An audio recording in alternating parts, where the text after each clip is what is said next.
During my time in the classroom, there was a time in teaching when February felt overwhelming. I remember getting up early every morning to exercise, not for fitness, but because it was the only way I could manage the feeling of carrying too much.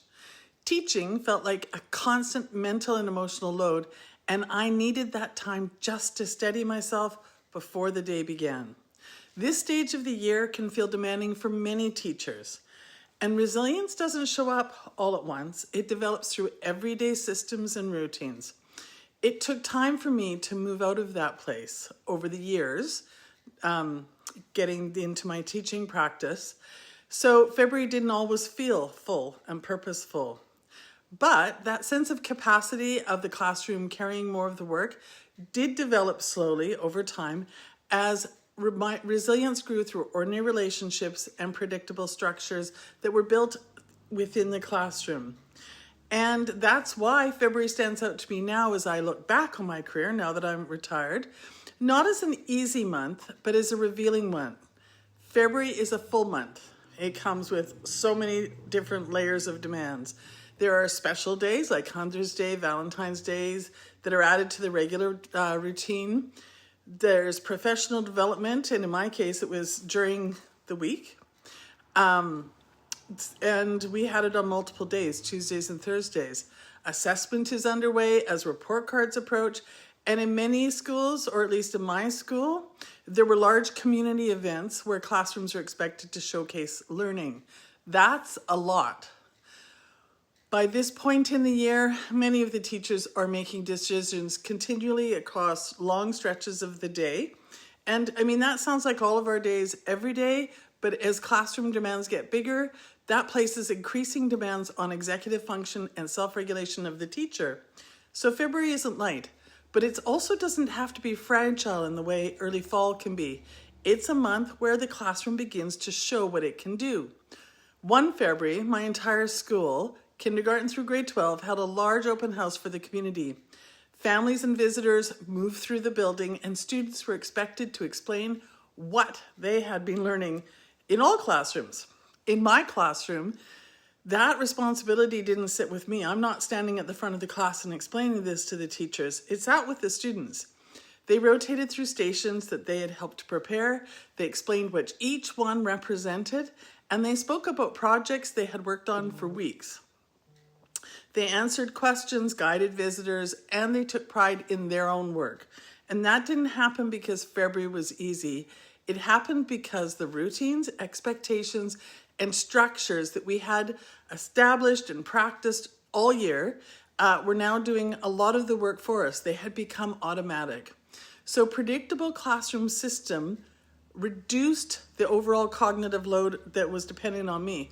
Over time, these things also support student independence. So by February, many classrooms have more capacity than the teachers are actually realized in the midst of all that overwhelm.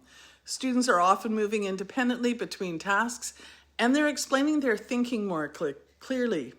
They can sustain their focus for longer periods of time, and they take ownership of shared projects. They manage materials and the transitions with way less support than they did at the beginning before they knew your classroom. And so these changes reflect the gradual development of executive skills on their part: planning, task initiation, self-monitoring. In this case, teachers are often giving fewer reminders. We are making decisions more efficiently. We see patterns in assessment more clearly. We begin to trust the classroom to hold the complexity of that time of the year.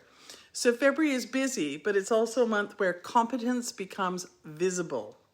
So in my particular classroom during that same February, my students were working on a project-based unit that was my passion unit, and it was connected to environmental learning. There were multiple strands running at once: a large forest mural, a kelp forest, an intertidal zone, a nonfiction book we wrote together, interactive pathways through the classroom, and a promise keeper tree where the visitors or parents to the classrooms would commit to an environmental change. There was movement and noise, preparation, collaboration, and there was also calm. Not because the work was simple, but because the classroom could now handle the complexity, because we had established predictable routines and relational safety that made that deep engagement possible for my students. So, for some teachers, February doesn't look like this yet, and I get that. And that doesn't mean you're doing anything wrong. The kind of freedom and student ownership in I'm describing doesn't just appear suddenly in February.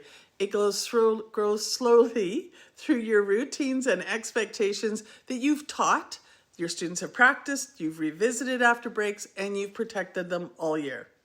So when you double down on routines, it's not about making the classroom more rigid. It's about creating enough predictability that students can take on more responsibility. And teachers don't have to carry everything themselves because you've done this. So over time, those routines stop feeling like effort and they start feeling like support. So February doesn't need to be survived. It can be observed, which is different. It shows you which routines are holding, which students are ready for responsibility, how much you no longer have to manage minute by minute, what kind of work your class can sustain together. The month is full, but you'll notice that the fullness has structure. I'm not saying it's less work. You've still got what you've built and are still building, but as you move through February, you don't need to judge where your classroom is. You can observe what you've succeeded at already this year. Yes, it's still overwhelming. Yes, there's still a lot going on, but you can see the growth, the work that you've done.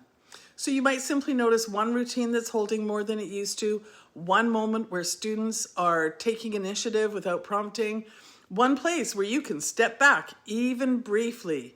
If your classroom is already carrying more than it once could, it's worth it for you to stop and acknowledge and appreciate the work that you've done. And if it isn't there yet, that doesn't mean something has gone wrong. It simply means the work is still unfolding. Thanks for joining me today. And please remember, if you have not already, to download my free classroom management checklist. You'll find the link in the comments below. And thank you for joining me today, and I look forward to seeing you next time.